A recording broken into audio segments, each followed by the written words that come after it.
S ಇವತ್ತು 23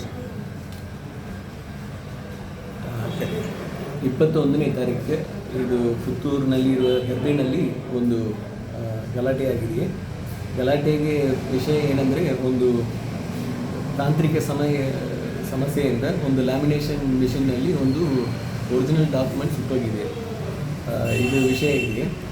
ಇದರಲ್ಲಿ ಸುಳ್ಯದಿಂದ ಬಂದ 3 ಜನ ಅವರು ಒರಿಜಿನಲ್ ಡಾಕ್ಯುಮೆಂಟನ್ನು ಕೊಟ್ಟು ಹೋಗ್ತಾರೆ.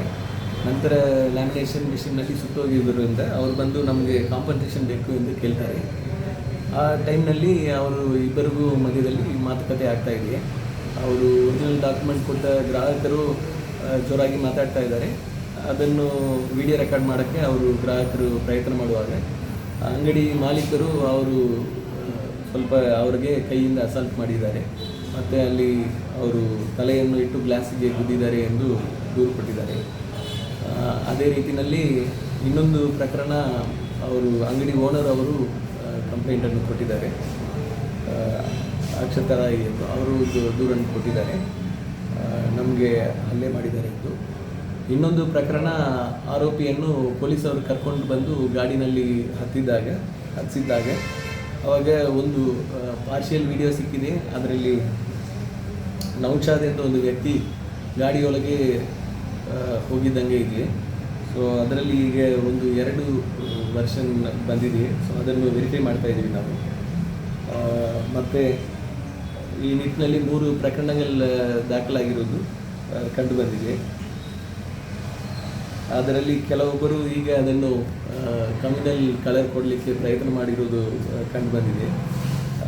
ಆ ನಿಟ್ಟಿನಲ್ಲಿಯೂ ಪ್ರತ್ಯೇಕವಾಗಿ FIRಗಳು ಇವತ್ತಿನ ದಿವಸ ನಾವು ರಿಜಿಸ್ಟರ್ ಮಾಡಿ ಮುಂದೆ ಪ್ರೆಸ್ ನೋಟ್ ಕೊಡ್ತೀವಿ, ಅದರ ಬಗ್ಗೆ ಡೀಟೇಲ್ಸ್ ಕೊಡ್ತೀವಿ.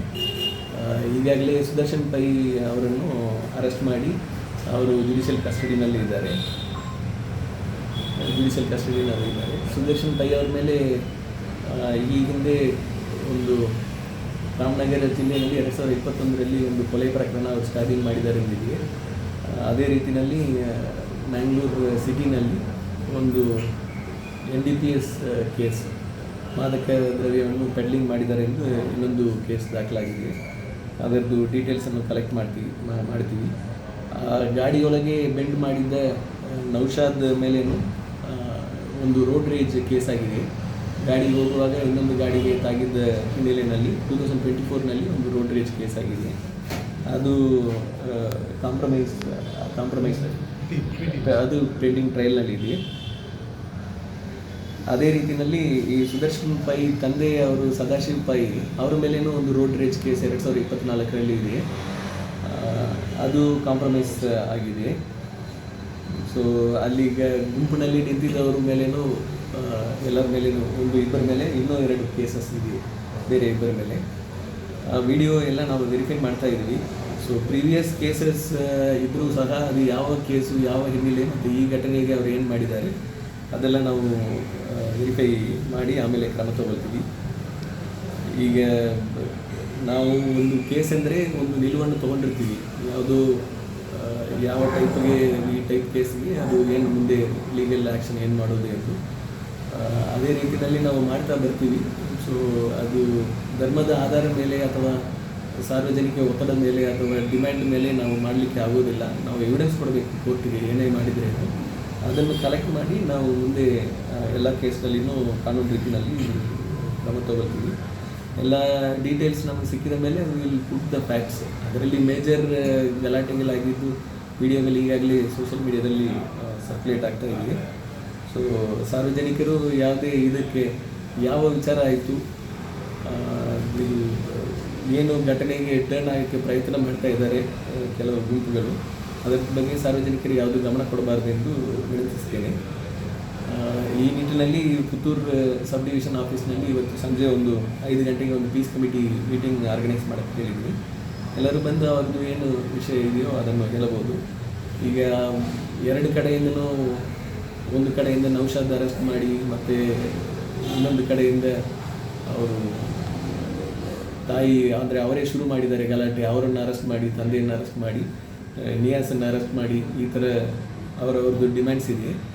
ನಾವು ಲೀಗಲ್ ಆಗಿ ಎಲ್ಲವನ್ನು ವೆರಿಫೈ ಮಾಡಿ ಪ್ರೊಫೆಷನೇಟ್ ಆಗಿ ತೀರ್ಮಾನ ತಗೊಳ್ತೀವಿ. ಸೊ ಆವಾಗ ತನಕ ಸಾರ್ವಜನಿಕರು ಯಾವುದೇ ವದಂತಿಗಳಿಗೆ ಅಥವಾ ಇದನ್ನು ತಿರುಚುವ ಪ್ರಯತ್ನ ಮಾಡುವ ಯಾರಿಗೂ ಕಿವಿ ಕೊಡಬಾರದು. ಸರ್ ಬೇರೆ ಅರೆಸ್ಟ್ ಆಗಿದೆ ಸರ್? ಇಲ್ಲ, ಈಗ ಒಂದೇ ಒಂದು ಅರೆಸ್ಟ್ ಆಗಿದೆ ವಿಡಿಯೋ ಆಧಾರದ ಮೇಲೆ. ಉಳಿದ ಬಗ್ಗೆ ಪರಿಶೀಲನೆ ಮಾಡಿ ಕ್ರಮ ಬಗ್ಗೆ ಡಿಸೈಡ್ ಮಾಡ್ತೀವಿ ಅದು ಏನಿದೆ ಎಂದು. ಅವರು ಇನ್ನೂ ಎವಿಡೆನ್ಸಸ್ ಕಲೆಕ್ಟ್ ಮಾಡ್ತಾ ಇದ್ವಿ, ಅದನ್ನು ತಗೊಂಡು ಆಮೇಲೆ ಈಗ ನೋಟಿಸ್ ಸರ್ ಈಗ ಇಶ್ಯೂ ಮಾಡಿದ್ದೀವಿ. ಹಿಂದೂ ಜಾಗರಣ ವೇದಿಕೆ ಅವರನ್ನು ಪೋಸ್ಟರ್ ಇಟ್ಟಿದ್ದಾರೆ ಸಾಮಾಜಿಕ ನೌಷಧನ್ನು 48 ಗಂಟೆ ಒಳಗಡೆ ಬಂಧಿಸಬೇಕು ಅಂತ. ಇಲ್ಲದಿದ್ದರೆ ಮಂಗಳೂರು ಪುತ್ತೂರು ಬಂದ್ ಅಂದರೆ ಅದು ಇಲ್ಲಿಗಲ್ ಇದೆ, ಆಮೇಲೆ ಸೂಕ್ತ ಕಾನೂನು ಕ್ರಮ ತಗೋತೀವಿ. ಸರ್ ಈಗ ಪೊಲೀಸ್ ಕರ್ತವ್ಯಕ್ಕೆ ಅಡ್ಡಿ ಅಂತ ಹೇಳೋದು ದರ್ಬೆ ಇಲ್ಲದ ಘಟನೆಗೆ ಮಾತ್ರ ಅಲ್ಲಿ ಬೇರೆ ಏನಾದರೂ? ದರ್ಬೇನಲ್ಲಿ ಆಗಿದೆ ಘಟನೆ. ಈಗ ಸರ್ಕಾರಿ ಆಸ್ಪತ್ರೆಯಲ್ಲಿ ಇಲ್ಲ, ಸರ್ಕಾರಿ ಹಾಸ್ಪಿಟಲ್ನಲ್ಲಿ ಏನೋ ಆಗಿದೆ ಎಂದು ಒಂದು ವದಂತಿ ಬಂದಿದೆ. ಅದನ್ನು CCTV ಫುಟೇಜನ್ನು ವೆರಿಫೈ ಮಾಡಿದ್ದೀವಿ. ಅಲ್ಲಿದ್ದ CCTV ಫುಟೇಜನ್ನು ಅಲ್ಲಿ ಲಾಠಿ ಚಾರ್ಜ್ ಮಾಡಿದ ಪೊಲೀಸರು ಇಲ್ಲಿ ಲಾಠಿ ಚಾರ್ಜ್ ಮಾಡಿದ ಪೊಲೀಸರು ಅಲ್ಲಿ ಹೋಗಿದ್ದಾರೆ. ಅಲ್ಲಿಗೆ ಅದಕ್ಕೆ ಪಬ್ಲಿಕ್ ಅಂದರೆ ಅಲ್ಲಿ ಇದ್ದವರು ಅವರು ಇವರು ಕುಡಿದಿದ್ದಾರೆ, ಪೊಲೀಸ್ನವರು ಇಲ್ಲಿ ಇರಬಾರದು ಎಂದು ಹೇಳಿದ್ದಾರೆ. ಅದು ವಾದ ಬಂದ ಮೇಲೆ ಇನ್ಸ್ಪೆಕ್ಟರು ಅಲ್ಲೇ ಇದ್ದರು. ಅವರು ಇಲ್ಲ, ನೀವು ಗಾಡಿನಲ್ಲಿ ಹೋಗಿ ಪ್ರಾಬ್ಲಮ್ ಅನ್ನೆಸರಿ ಎಸ್ಕಲೇಟ್ ಮಾಡಬೇಡ ಎಂದು ಹೇಳಿ ಕಳಿಸ್ತಾರೆ. ಅಲ್ಲಿ ಯಾವುದೇ ಅಸಾಲ್ಟ್ ಅಥವಾ ಸಿಬ್ಬಂದಿಗಳು ಮಾತಾಡಿದ್ದೀನಿ ಈಗ ಬಂದು, ಅದರಲ್ಲಿ ಯಾವುದೇ ಅಸಾಲ್ಟ್ ಆ ಥರ ಯಾವುದು ಕಂಪ್ಲೇಂಟ್ ಇಲ್ಲ, ಅದು ಸುಳ್ಳಿದೆ. ಅದು ಕೂಡ ಒಂದು ಕರ್ತವ್ಯಕ್ಕೆ ಅಡ್ಡಿ ಅಂತ ಆಗೋದಿಲ್ಲ ಸರ್? ಪೊಲೀಸ್ ಒಳಗೆ ಹೋಗೋದು ಅವರು ಇಲ್ಲ, ಮಾತಾಡಿದರೆ ಕರ್ತವ್ಯಕ್ಕೆ ಅಡ್ಡಿ ಅಂದರೆ ಇನ್ನೂ ನಾವು ಜಾಸ್ತಿ ಕೇಸಸ್ ಮಾಡಬೇಕಾಗಿದೆ. ಅಂದರೆ ನಮ್ಮ ಕರ್ತವ್ಯ, ನಾವು ವಿಡಿಯೋ ಸ್ಟೇಟ್ಮೆಂಟ್ ಮಾಡೋಕ್ಕೆ ಹೋಗಿದ್ದೀವಿ. ನಮ್ಮ ಕರ್ತವ್ಯ ಅಲ್ಲಿ ಏನಿತ್ತು, ವಿಡಿಯೋ ಸ್ಟೇಟ್ಮೆಂಟ್ ಮಾಡೋಕ್ಕೆ ಹೋಗಿದ್ದೀವಿ. ವಿಡಿಯೋ ಸ್ಟೇಟ್ಮೆಂಟ್ ಮಾಡಲಿಕ್ಕೆ ಯಾರು ಅಡ್ಡಿ ಮಾಡಲಿಲ್ಲ. ಇದು ಪುತ್ತೂರಿನಲ್ಲಿ ಏನು ಕೇಸ್ ಮಾಡಿದ್ವಿ, ನಮ್ಮ ಕರ್ತವ್ಯ ಅರೆಸ್ಟ್ ಮಾಡಿ ಕರ್ಕೊಂಡು ಬರೋದು. ಅದರಲ್ಲಿ ಇನ್ಸಿಡೆಂಟ್ ಆಗಿದೆ ಅಂದರೆ ಅದು ವಿಡಿಯೋದಲ್ಲಿ ಇರೋದು, ಅದನ್ನು ವೆರಿಫೈ ಮಾಡಿ. Thank you.